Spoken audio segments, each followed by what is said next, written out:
Assalamualaikum warahmatullahi wabarakatuh. Saya Sisliha Utina. Pada kesempatan ini saya akan mempresentasikan resume yang saya buat berdasarkan buku The 5 Level of Leadership oleh John Maxwell. Jadi pada buku The 5 Level of Leadership, Maxwell menuliskan beberapa pandangannya mengenai leadership atau kepemimpinan. Jadi dia membagi kepemimpinan menjadi 5 level, yaitu level yang pertama merupakan posisi. Nah, level yang pertama ini dia memiliki kelebihan dan kekurangannya. Kelebihannya diantara lain yang pertama, biasanya diberikan kepada orang-orang karena mereka memiliki potensi kepemimpinan. Yang kedua, otoritasnya diakui. Yang ketiga, sebagai undangan untuk tumbuh sebagai seorang pemimpin. Dan yang keempat, memungkinkan pemimpin berpotensi untuk membentuk dan mendefinisikan kepemimpinan mereka. Selanjutnya, kelemahan dari level 1. Yang pertama, memiliki posisi kepemimpinan seringkali menyesatkan. Yang kedua, pemimpin yang mengandalkan posisi untuk memimpin seringkali mendevaluasi orang. Yang ketiga, pemimpin posisional fokus pada kontrol daripada kontribusi. Dan yang keempat, menempatkan hak atas tanggung jawab. Yang kelima, kepemimpinan posisi seringkali kesepian. Yang keenam, jika posisi digunakan dengan cara yang salah, maka pemimpin level 1 menjadi dicap sebagai pemimpin yang posisional. Dan yang terakhir, omsetnya tinggi untuk pemimpin level 1. Selanjutnya, cara berperilaku yang baik di level 1. Maxwell juga memberikan cara berperilaku yang baik di level 1, diantaranya yang pertama, jangan gunakan posisi Anda untuk menyelesaikan sesuatu. Yang kedua, jangan berharap orang-orang Anda akan mendatangi Anda untuk kebutuhan dan keinginan mereka, tetapi pergilah Anda ke mereka dan memulai. Dan yang ketiga, jangan bergantung pada jabatan Anda untuk memimpin orang, tetapi pertahankan orang dan organisasi Anda bergerak maju menuju visinya. Selanjutnya level yang kedua. Level yang kedua yaitu hubungan. Seperti level 1 tadi, pada level 2 juga ada kelebihan dan kekurangannya. Yang kelebihannya yang pertama, pemimpin level 2 mengalihkan fokus mereka dari saya ke kita. Pemimpin level 2 ini mendengarkan orang-orang mereka dan pada gilirannya orang-orang mereka akan mendengarkan mereka. Yang kedua, hubungan yang baik dibangun ketika orang menghargai dan menghormati satu sama lain. Yang ketiga, memupuk kepercayaan. Selanjutnya, kelemahan dari level 2. Yang pertama, kepemimpinan tampak terlalu lunak bagi sebagian orang. Yang kedua, kepemimpinan bisa membuat frustasi untuk orang yang berprestasi karena merasa terikat dalam sebuah hubungan. Yang ketiga, pemimpin seringkali dimanfaatkan. Karena ada hubungan antara sesama tim, maka biasanya seorang pemimpin dapat dimanfaatkan oleh rekan timnya. Yang keempat, kepemimpinan membutuhkan keterbukaan untuk menjadi lebih efektif. Yang kelima, kepemimpinan sulit bagi orang yang tidak disukai secara alami, apalagi dalam satu tim. Yang keenam, kepemimpinan memaksa Anda untuk berurusan dengan seluruh orang. Nah, selanjutnya, seperti pada level 1 tadi, Maxwell juga memberikan solusi atau cara berperilaku yang baik pada level 2, yaitu yang pertama, selalu terhubung dengan diri sendiri sebelum mencoba terhubung dengan orang lain. Kemudian kembangkan gaya kepemimpinan yang berorientasi pada orang. Yang ketiga, menjadi penyemangat utama tim Anda dan latih perilaku emas seperti tolong-menolong, sopan santun, bertanggung jawab. Nah, kemudian yang keempat, mencapai keseimbangan antara kepedulian dan keterus-terangan. Selanjutnya level 3. Level 3 merupakan level produktif. Seperti level 1 dan level 2 tadi, level 3 juga memiliki kelebihan dan kekurangannya. Yang pertama, kelebihannya memberikan kredibilitas kepada pemimpin. Yang kedua, model kepemimpinan produktif menetapkan standar bagi orang lain secara visual. Yang ketiga, membawa kejelasan dan realitas pada visi. Yang keempat, memecahkan banyak masalah. Yang kelima, menciptakan semangat. Dan yang terakhir, merupakan dasar untuk pembentukan tim. Dan kelemahan dari level 3 ini, yang pertama, untuk menjadi seorang pemimpin yang baik, Anda perlu melakukan hal-hal baik dengan dan untuk orang lain, bukan hanya diri Anda sendiri. Dan yang kedua, merasakan beratnya tanggung jawab atas hasil. Yang ketiga, membutuhkan pengambilan keputusan yang sulit.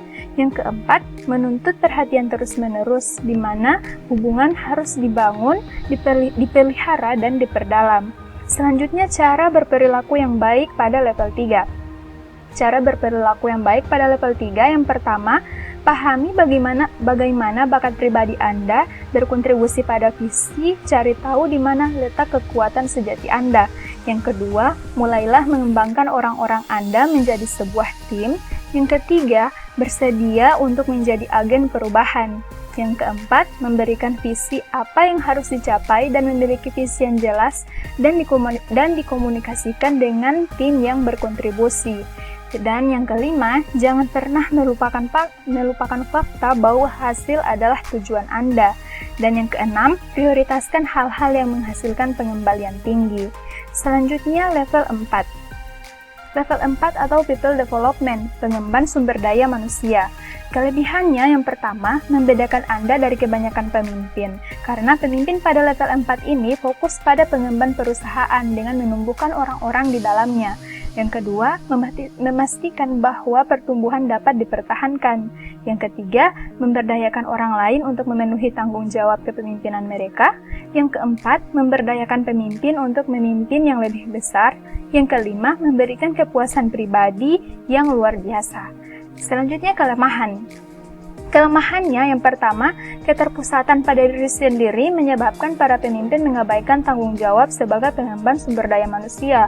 Yang kedua, ketidakamanan dapat membuat para pemimpin merasa terancam sebagai people development. Yang ketiga, kepicikan bisa membuat para pemimpin tidak melihat perlunya pengemban sumber daya manusia ini. Dan yang terakhir, kurangnya komitmen dapat membuat pemimpin tidak terlibat melakukan kerja keras. Selanjutnya level yang terakhir, level 5. Nah, sebelum itu, cara berperilaku yang baik di level 4 dulu. Cara berperilaku yang baik di level 4 itu ada banyak. Yang pertama, memutuskan bahwa orang sepadan dengan usaha, bersedia untuk terus tumbuh sendiri, kemudian bekerja melalui rasa tidak aman Anda, kemudian rekrut orang-orang terbaik yang bisa Anda kembangkan, buat proses pengembangan diri, berkomitmen untuk menghabiskan waktu yang dibutuhkan untuk mengembangkan kepemimpinan, memadukan sisi lembut dan keras pada pengembangan, kemudian bertanggung jawab untuk memberikan energi pada orang lain, tetap dikenal sebagai pemimpin, panutan, dan pelatih, dan yang terakhir, jangan pernah bekerja sendiri. Nah, nanti ini kita akan masuk pada level 5, level yang terakhir. Jadi level 5 ini merupakan level puncak. Kelebihan dari level 5 ini yang pertama menciptakan organisasi tingkat 5, kemudian yang kedua menciptakan warisan dalam organisasi, yang ketiga menyediakan platform tambahan untuk memimpin, dan yang kekurangannya itu yang pertama berada di puncak dapat membuat Anda berpikir bahwa Anda telah tiba, padahal Anda belum selesai tumbuh, memimpin, dan belajar. Kemudian yang kedua, berada di puncak dapat membuat Anda percaya pada tekanan Anda sendiri. Yang ketiga, berada di puncak bisa membuat Anda kehilangan fokus. Jadi, harus tetap fokus pada tujuan dan visi Anda dan terus memimpin. Nah, cara berperilaku yang baik di level 5 ini, yang pertama, berikan ruang bagi orang lain di puncak. Yang kedua, buat lingkaran dalam yang akan membuat Anda membumi. Yang ketiga, lakukan hal-hal untuk organisasi yang Anda dapat lakukan oleh para pemimpin level 5. Yang keempat, rencanakan suksesi Anda. Dan yang kelima, tinggalkan warisan yang positif. Nah, selanjutnya, kunci untuk menjadi yang terbaik di level 5. Kuncinya yaitu diantaranya tetap rendah hati, pertahankan fokus inti Anda, kemudian buat lingkaran dalam yang tepat untuk menjaga Anda jatuh. Dan lanjutkan apa yang hanya Anda dapat lakukan. Menciptakan lingkungan pengemban kepemimpinan super, kembangkan kepemimpinan puncak Anda, rencanakan suksesi Anda, rencanakan warisan Anda, dan terakhir gunakan kesuksesan kepemimpinan Anda sebagai platform untuk sesuatu yang lebih besar.